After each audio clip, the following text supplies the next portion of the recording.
ফেনীর ঐতিহ্যবাহী দ্বীনী শিক্ষা প্রতিষ্ঠান ফেনী জামিয়া হুসেইনিয়া মাদ্রাসার হিফজুল কুরআন বিভাগের অভিভাবক সমাবেশ ও পরামর্শ সভা অনুষ্ঠিত হয়েছে। শিক্ষার গুণগত মান উন্নয়ন ও শিক্ষার্থীদের সুন্দর ভবিষ্যৎ নিশ্চিতকরণের লক্ষ্যে রোববার সকালে মাদ্রাসা অডিটোরিয়ামে এ সভার আয়োজন করা হয়। অনুষ্ঠানের শুরুতে হিফজুল কুরআন বিভাগের শিক্ষার্থীরা উপস্থিত শিক্ষক, অভিভাবক ও আমন্ত্রিত অতিথিদের ফুল দিয়ে শুভেচ্ছা জানায়। সিনিয়র শিক্ষক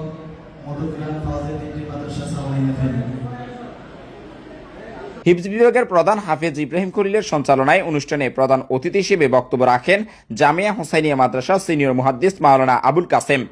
এ সময় আরও বক্তব্য রাখেন মাদ্রাসার নাইবে মুহতামিম মাওলানা আজিজুল হক নোমান ও শিক্ষা সচিব মাওলানা করিমুল হক ফুরকান। এছাড়াও মাদ্রাসার সম্মানিত শিক্ষকবৃন্দ, বিপুল সংখ্যক শিক্ষার্থী ও অভিভাবকরা সবাই উপস্থিত ছিলেন। সবাই আমন্ত্রিত অতিথিরা দুনিয়া ও আখিরাতের কল্যাণে পবিত্র কোরআনের হাফেজদের মর্যাদা ও গুরুত্ব তুলে ধরেন।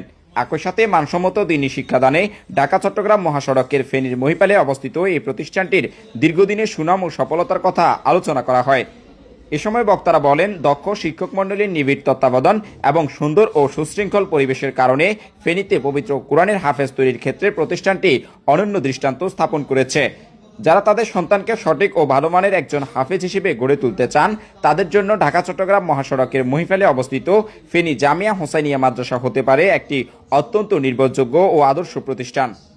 পরিশেষে প্রতিষ্ঠানের শিক্ষা কার্যক্রমের আরও অগ্রগতি ও সার্বিক উন্নয়নে অভিভাবক ও শিক্ষকদের মাঝে বিভিন্ন পরামর্শ আদান প্রদান করা হয়।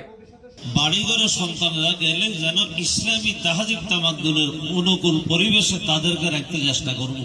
লেবাসে, পোশাকে, চিন্তায়, চেতনায়, নামাজে, কালিমায়, তিলাওয়াতে, দোয়া দিয়ে তার থেকে আপনার শিক্ষা নেওয়ার জন্য চেষ্টা করবেন।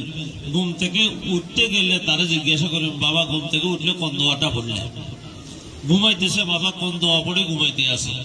প্রত্যেকে এরকম ভাবের ভিতরে যদি সচেতন অভিভাবক হই, আল্লাহর রহমতে আমাদের সন্তানেরা প্রতিকূলতা কেটে উঠে আমাদের ভবিষ্যতের জীবনকে উজ্জ্বল করবে।